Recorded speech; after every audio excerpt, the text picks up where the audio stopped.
A Argentina faz manobra desesperada com juros a 40% para conter dólar, e Brasil teme contágio.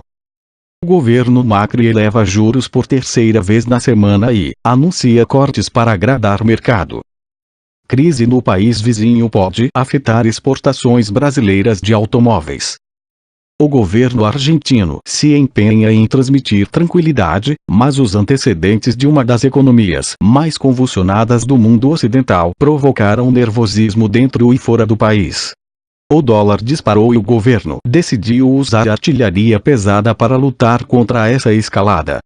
Pela terceira vez na mesma semana, o Banco Central aumentou as taxas de juros, que já eram as mais altas da região, elevando-as em poucos dias de 27% para 40%, o recorde absoluto no mandato de Maurício Macri.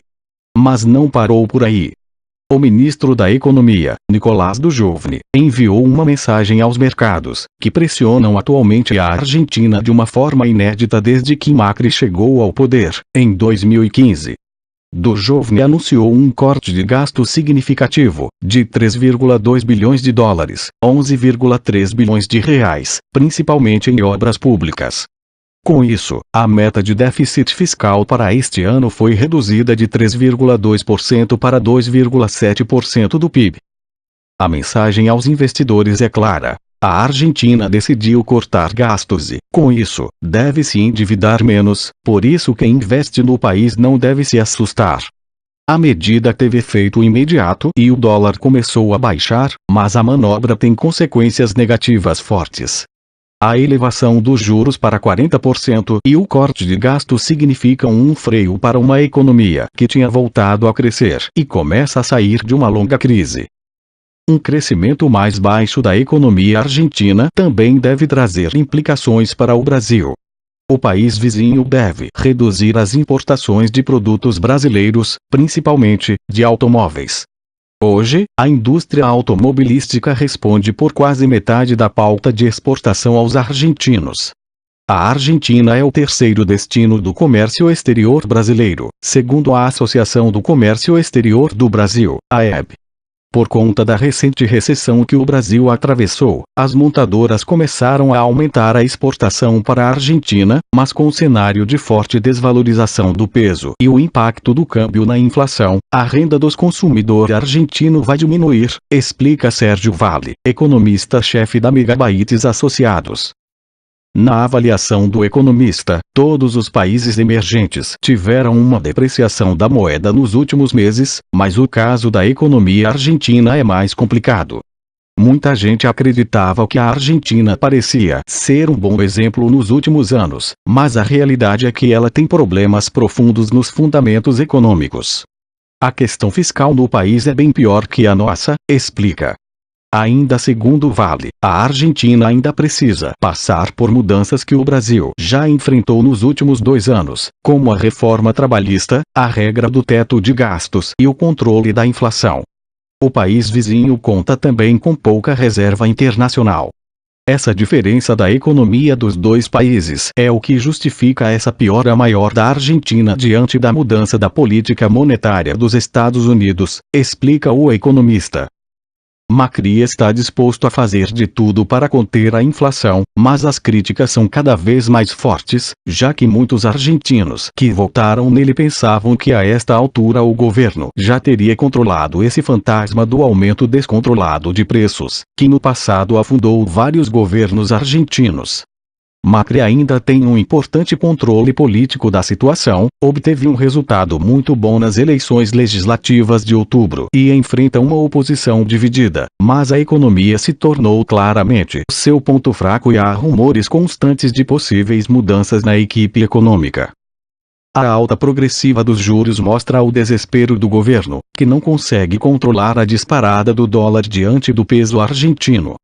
A primeira tentativa de freá-la veio em 27 de abril, com um aumento de 3 pontos percentuais nas taxas de juros, foi repetida na quinta-feira, com outra elevação de 3 pontos, e se completou nesta sexta, depois que o peso se desvalorizou 8,6% em 24 horas. O dólar fechou na quinta-feira a 23 pesos e 30 centavos, a maior cotação desde que, em janeiro de 2002, depois da maior crise recente no país, com 5 presidentes em 2 semanas, foi abandonada a chamada conversibilidade, ou seja, a taxa de câmbio fixa de $1 para 1 peso. Nova meta fiscal. Os mercados pressionam o governo para que faça um ajuste mais forte. Macri sempre respondeu que não havia margem política, econômica nem social em um país com quase 27% de pobreza para fazer o corte de gastos que eles pedem. Mas agora fez uma concessão parcial com a decisão de frear as obras públicas, a vitrine do governo. O consenso é que o déficit fiscal está na origem do problema da Argentina, que depende de financiamento externo, cada vez mais caro em consequências da alta das taxas de juros dos Estados Unidos, para cobrir seu excesso de gastos. A nova meta de déficit para este ano nos permitirá economizar 3,2 bilhões de dólares nas finanças públicas.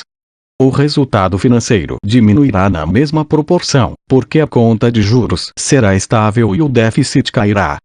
Isso é importante porque a Argentina não pode continuar vivendo de empréstimos, disse Duchovny. O mercado cambial reagiu imediatamente às medidas oficiais, depois de uma quinta-feira trágica para o peso. O dólar baixou de 23,30 para 21,70 nas primeiras operações após o anúncio do governo, uma valorização de 7,3% do peso.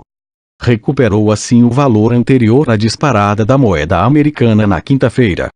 Duchovny atribuiu a volatilidade do mercado a questões externas, principalmente as consequências regionais do aumento das taxas de juros dos títulos a 10 anos dos Estados Unidos, e também internas. Ele responsabilizou a oposição peronista, que impulsiona no Congresso uma lei para frear a retirada de subsídios públicos do setor de serviços e retroagir para novembro os aumentos de tarifas, uma medida demagógica e populista com um custo fiscal de 200 bilhões de pesos, 35,2 bilhões de reais. Duchovny disse que os gastos do Estado serão reduzidos em 30 bilhões de pesos, 4,9 bilhões de reais, principalmente nas verbas destinadas a obras de infraestrutura. É um gasto em que não gostamos de mexer, porque se trata de obras públicas, afirmou. Mas enviamos o sinal de que, apesar das pressões populistas da oposição, a Argentina decidiu adotar um conjunto de medidas fiscais. O lado negativo do ajuste e da nova faixa de flutuação do dólar é a inflação. O governo fixou como meta para 2018 um aumento de 15% no índice de preços ao consumidor, IPC, 4 pontos percentuais a menos que as previsões feitas pelo Fundo Monetário Internacional em seu relatório regional de abril. Duchovny confirmou a meta inflacionária governamental porque estrutura um plano econômico integral. É a partir dela, por exemplo, que o governo define os aumentos salariais com os sindicatos, negociações que marcam a agenda política local durante o início do ano. O ministro admitiu que o aumento dos juros e o dólar acima dos 21 pesos podem pressionar a inflação, mas considerou que seria muito pior ficar de braços cruzados.